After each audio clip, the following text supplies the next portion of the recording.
오늘은 11월 16일 욥기 26장 1절부터 14절까지의 말씀입니다. 빌닷은 하나님은 절대적으로 의로운 분이라고 욥기서 25장에 계속 욥에게 얘기를 했죠. 이제 욥이 그 얘기를 다 듣고 그 빌닷의 질문에 대답을 합니다. 1절부터 3절까지의 말씀이에요. 욥이 대답하여 이르되 네가 힘없는 자를 참 잘도 도와주는구나. 기력 없는 팔을 참 잘도 구원하여 주는구나. 지혜 없는 자를 참 잘도 가르치는구나. 큰 지식을 참 잘도 자랑하는구나. 욥은 이 빌닷의 교만을 꿰뚫고 얘기를 하고 있는 거예요. 네가 말한 거 잘 알아들어. 나도 다 알겠어. 이 말이에요. 빌닷이 말한 건 하나님에 대한 정확한 지식을 갖고 그 지식을 욥에게 전달한 거예요. 욥도 하나님에 대한 지식을 빌닷처럼 동일하게 인식하고 있었기 때문에 빌닷의 말이 맞는 걸 알아요. 하나님 앞에 다 죄인인 걸 다 알아요. 그런데 이 빌닷의 이야기가 욥에게는 공허함으로 들릴 수밖에 없었던 거예요. 왜 그러냐면 빌닷의 이 지식과 빌닷의 삶이 일치하지가 않아요. 일치하지 않는 삶을 가지고 빌닷이 욥에게 이야기를 하니 욥은 빌닷의 삶을 알거든. 근데 그게 들리겠어요? 공허할 뿐이에요. 여러분, 하나님의 말씀과 내 삶과 일치되지 않는 사람이 누구에게 조언을 한다? 그게 먹히겠습니까? 굉장히 공허할 수밖에 없는 거예요. 말과 행동이 일치하지 않았기 때문에 그렇죠. 왜냐하면 하나님의 말씀이 욥에게 들어왔을 때 욥이 그 말씀을 듣고 회개하고 정말 은혜 받고 위로가 돼야 되는데 이 빌닷의 말을 들었던 이 욥은 오히려 상처가 되거든. 그러니까 빌닷은 지금 잘못된 조언을 하고 있는 것이다. 우리는요, 하나님의 말씀에 대한 지식과 우리의 삶의 일치를 위해 기도하며 살아야 됩니다. 그게 굉장히 중요한 거예요. 4절 또 봅니다. 네가 누구를 향하여 말하느냐? 누구의 정신이 네게서 나왔느냐? 누구의 정신이란 말은 히브리어로 네샤마 이런 뜻인데요. 이건 숨이란 뜻이에요. 숨. 우리가 숨을 쉬잖아요. 이 숨을 네샤마라고 하는데 여기서는 누구의 정신, 즉 누구의 숨이 내게서 나왔느냐 이 말이에요.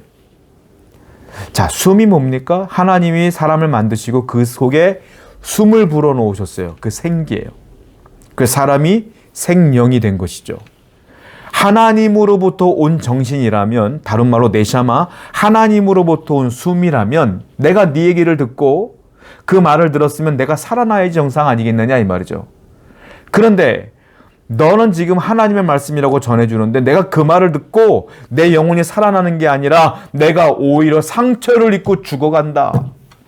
그것이 도대체 하나님으로부터 온 말이 맞니? 이 말이에요. 여러분, 그래요. 하나님의 말씀은 사람을 살려요. 그러나 하나님의 말씀이 아닌 것들은 사람을 죽이는 거예요.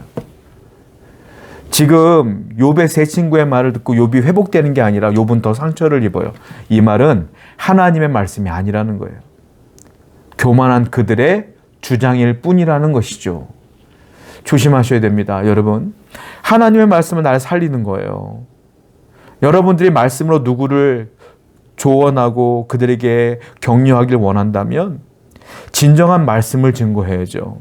거기에 자꾸 내 생각을 집어넣고 내 주장을 끼워넣기 시작하면 그거는 온전하고 순전한 말씀이 아닙니다. 기억하십시오. 말씀은 사람을 살려요. 오늘도 이 말씀을 듣고 여러분 마음 가운데 영혼이 회복되는 역사가 나타나기를 축원드립니다. 자, 5절부터 6절. 죽은 자의 영들이 물밑에 떨며 물에서 사는 것들도 그러하도다. 하나님 앞에서는 스올도 벗은 몸으로 드러나며 멸망도 가림이 없습니다. 자, 스올에 대한 얘기를 합니다. 스올은 죽은 자들이 가는 곳이라고 생각해요. 거기는 죽음이고 깜깜하고 흑암이고 절망이 그런 곳이라는 거예요. 자, 그런데 뭐라고 썼습니까? 욥은 뭐라고 말하냐면 내가 지금 상황이 이 스올에 떨어진 것처럼 절망이다, 죽음이다, 괴로움이다, 희망도 소망도 없다라는 거예요. 그런데 6절에 뭐라고 썼어요? 하나님 앞에서는 스올도 벗은 몸으로 드러난다. 무슨 말입니까? 하나님은 그 스올도 통치하신다 이 말이에요. 즉 욥은 희망이 있는 거예요. 나는 스올에 빠진 것처럼 희망도 소망도 절망 가운데 있고 정말로 내가 죽음 가운데 있는 것 같은 아픔이 있지만 스올도 하나님이 다스리는 곳인 것처럼 지금도 하나님이 나를 다스리실 거야 라고 하는 소망과 믿음의 고백을 하고 있다라는 겁니다. 여러분, 아무리 죽을 것 같은 괴로움이 있을지라도 하나님은 여러분들의 삶을 통치하셔요. 지금도 여러분들을 다스리고 있음을 믿으시기 바랍니다. 8절부터 11절. 물을 빽빽한 구름에서 싸시나 그 밑에 구름이 찢어지지 아니하느니라. 그는 보름달을 가리시고 자기의 구름을 그 위에 펴시며 수면의 경계를 그으시니 빛과 어둠이 함께 끝나는 것이니라. 이것은 자연을 얘기하는 겁니다. 자연 현상을 얘기하는 거예요. 자, 자연, 물이 빽빽한 구름에 싸시나 그 밑에 구름이 찢어지지 않는다. 그 구름이 물을 머금고 있다가 비를 내리잖아요. 이런 것들을 대해서 하나님께서 그 모든 것들을 자연을 창조하셨다. 즉 하나님의 존재와 그분의 행하신 창조로 아무것도 없었던 이 공간에 이 자연이라는 것들이 생겨났고 그 자연의 법칙들이 생겨난 것 아니겠느냐? 하나님은 여기를 봐도 저기를 봐도 동서남북을 봐도 자연을 봐도 하나님의 존재가 드러나지 않느냐라는 거예요.